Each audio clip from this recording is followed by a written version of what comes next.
Homeopathic state hospital আছে। মাঝে মাঝে আমরা চিন্তা ভাবনা আছে যে এখানে একটা হোমিওপ্যাথিক কলেজ হোক। তো এটা জায়গাটা দেখতে এলাম আর এখানে পজিশনটা দেখতে এলাম। তো অনেকগুলো খামতি আছে এখানে, আমার এটার চিন্তা ভাবনা আছে। আমাদের হেলথ সেক্রেটারি মহোদয় আছেন, ডাইরেক্টর সাহেবও আছেন। তো আমার মনে হয় এটা নিয়ে আরও অনেক চিন্তা ভাবনা করতে হবে। মানুষ বেশিরভাগই এখানে আমার মনে হয় বাইরের থেকে আসে। আমি কয়েকজন পেশেন্টকে জিজ্ঞেসও করলাম যে কোথা থেকে এসেছেন।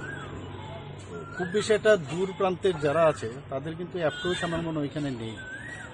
তো এটা নিয়ে আমরা চিন্তা ভাবনা করছি যাতে এই যে এটা সাইন্টিফিক একটা ট্রিটমেন্ট, সেটা তো মানুষ তার সুবিধা পায়। এটা কিভাবে পাওয়া যায় এর জন্যই এখানে ইন পার্সনটা আসলাম। ইন পার্সনে এসে দেখলাম, বুঝলাম, তার উপর ভিত্তি করে নেক্সট আমরা চিন্তা ভাবনা করবো কি করা যায়।